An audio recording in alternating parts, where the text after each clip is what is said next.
aquel tiempo, muchos judíos que habían venido a casa de María, al ver lo que había hecho Jesús, creyeron en él. Pero algunos acudieron a los fariseos y les contaron lo que había hecho Jesús. Los sumos sacerdotes y los fariseos convocaron al Sanedrín y dijeron: ¿qué hacemos? Este hombre hace muchos signos. Si lo dejamos seguir, todos creerán en él y vendrán los romanos y nos destruirán el lugar santo y la nación. Uno de ellos, Caifás, que era sumo sacerdote aquel año, les dijo: vosotros no entendéis ni palabra.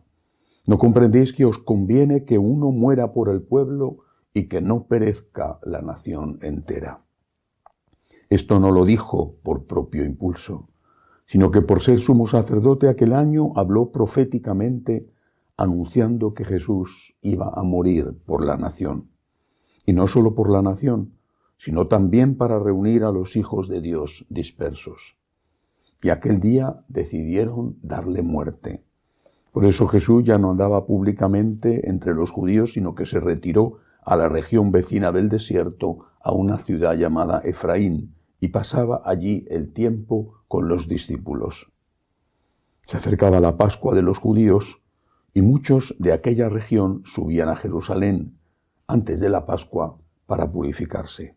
Buscaban a Jesús y estando en el templo se preguntaban: ¿qué os parece? ¿Vendrá a la fiesta? Los sumos sacerdotes y fariseos habían mandado que el que se enterase de dónde estaba les avisara para prenderlo. Palabra del Señor. Gloria a ti, Señor Jesús. Uno tiene que morir por el pueblo. Y ese uno es Jesús. ¿Pero por qué? ¿Por qué tenía que morir? ¿Y por qué motivo? Él tenía que salvar al pueblo. Tenía que morir para pagar una deuda de justicia. Eso es lo que enseña la Iglesia. Eso es lo que hay que decir. Aquella muerte, por supuesto, causada libremente por los que condenaron a Cristo, pero aquella muerte era una muerte que saldaba la vieja deuda, no solamente del pecado original, sino de todos los pecados personales que los hombres habíamos cometido desde el origen de la humanidad. Era un acto de justicia. Repito, esto lo enseña la Iglesia. Algunos quizá no quieren hoy recordarlo, pero es un acto de justicia. ¿Y por qué tenía que ser Él? Porque solamente Dios podía pagar una deuda semejante. Ningún hombre podía hacerlo. No porque un sacrificio de un hombre inocente, por ejemplo un mártir, no fuera valioso, sino porque la deuda era tan grande que solamente Dios podía pagarla. Uno tenía que morir por el pueblo. Y esto nos pone delante de Jesús como el único Redentor, el único Redentor. El único. Nosotros no somos redentores. Ni siquiera la Santísima Virgen María, nuestra Madre querida, es redentora. Solo hay un Redentor que es Jesús, solo Él, porque solo Él es Dios hecho hombre. Nuestra Madre no es diosa y desde luego nosotros no lo somos. Por lo tanto, no hay redentores con Jesús. Jesús es el único Redentor, el único gran mediador entre Dios y los hombres. Pero nosotros podemos colaborar con el Redentor. Y en ese sentido de colaboración, de ayuda, pequeñísima, pero ayuda al fin, en ese sentido sí se puede decir que somos corredentores, pero en el sentido de darle al prefijo co la palabra y el significado de colaboración. Colaboradores con el Redentor, porque solo Cristo es Dios hecho hombre y solo Él nos redime con su sangre, con su muerte, con su resurrección. Pero si esta es la doctrina y nosotros entendemos, así lo enseña la Iglesia, que nuestra colaboración es importante, por ejemplo, cuando ofrecemos nuestros sufrimientos personales a los de Cristo, cuando nos unimos con toda nuestra vida, con todo lo que somos, al sufrimiento redentor de Cristo, si esto es así, ¿por qué no lo hacemos? Si van a matar a Jesús, ¿por qué no estamos con Él?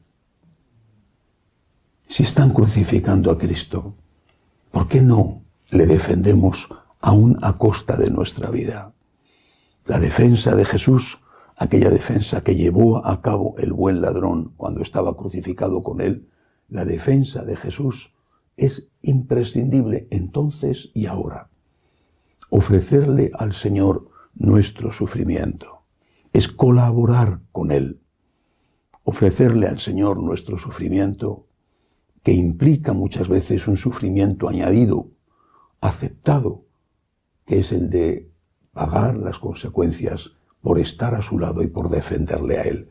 El sufrimiento que nos viene dado por la enfermedad, por la ancianidad, por los problemas que no buscamos, o el sufrimiento que aceptamos por defender a Jesús y por estar a su lado.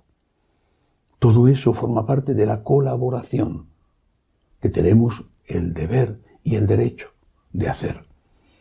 Repito, en ese sentido de colaboración somos co-redentores. Es muy significativo que la Iglesia, por ejemplo, cuando habla de fundadores, habla también de cofundadores. Una orden religiosa muy antigua, los servitas, los siervos de la Madre de Dios, es la orden de los 7 fundadores. No dice la Iglesia que sean 7 cofundadores, dice 7 fundadores.